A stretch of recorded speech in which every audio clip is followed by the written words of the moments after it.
मेरे किसी समर्थक का फेसबुक के माध्यम से मैसेज आया कि ऐसे ऐसे वहाँ पर कुछ दिक्कत हुई है और पुलिस वाले नहीं आए हैं और कोई मदद को नहीं आ रहा है। मैंने उसी टाइम SHO साहब को फ़ोन किया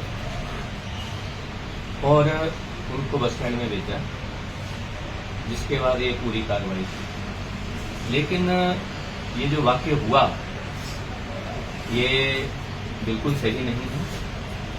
हम उस अपनी बहन के साथ पूरी चट्टान की तरह खड़े और जिन लोगों ने ये वाक़या किया है उनके ऊपर पुलिस ने कार्रवाई की है और मुझे लगता है जितनी जल्दी उन्होंने कार्रवाई की, 2-2:30 बजे तक वो जागे रहे हैं। पुलिस वालों ने उनका इंतजाम किया है, उनको सेटिस्फाई किया है और सुबह तड़के ही 4-5 बजे एक व्यक्ति को जो मेन कल्प्रिट था उसको गिरफ्तार कर दिया।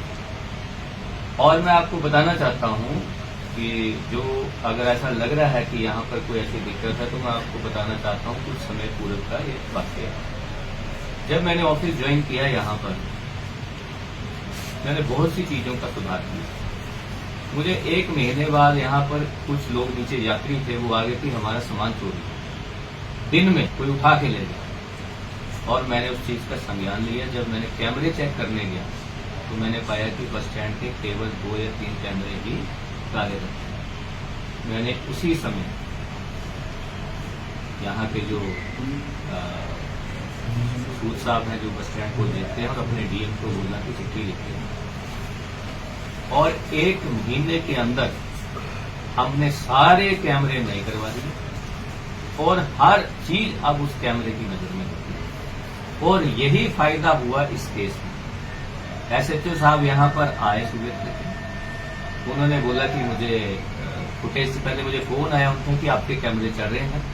मैंने कहा बिल्कुल सही चल रहे हैं और सारे नए हैं, आप कुछ भी ले सकते हैं। उसके बाद वो आए, एक लड़के की तो वीडियो वायरल हो गई थी लेकिन बाकियों का पता नहीं था। उसके बाद उन्होंने यहाँ से फुटेज ली और उनकी पहचान हुई और सारे वो गिरफ्तार किया।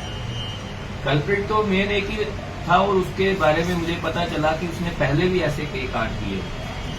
तो वो मैं चाहता हूं कि पुलिस वाले उसके ऊपर सख्ती से कार्रवाई करें और जो मेन कल्प्रिट है उसको तो छोड़ना नहीं चाहिए और इसकी पूरी तहकीकात करनी चाहिए कि क्या इसमें कुछ और लोग इन्वॉल्व थे या हमारे अड्डा से भी कोई इन्वॉल्व था या कोई बाहर का इन्वॉल्व था कि या कहीं पहले कहीं ऐसा कुछ तो नहीं यहाँ पे।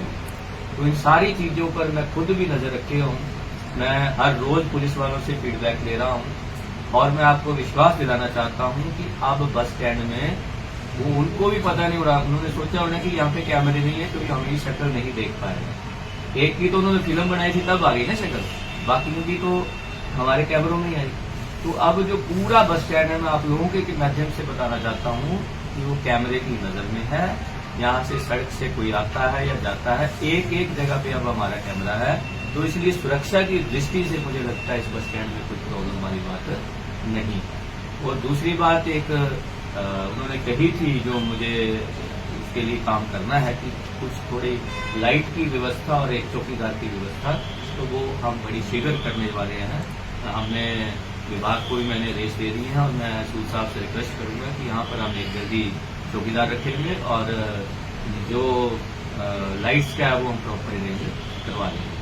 और मैंने SP साहब से और DSP साहब से रिक्वेस्ट की है कि कम से कम रात को 3 या 4 बार बस स्टैंड की गश्त जरूर करें, जिससे कि अगर कोई ऐसे लोग यहाँ पर खड़े हो जिनका कोई काम नहीं है तो वो उनको हटाएं।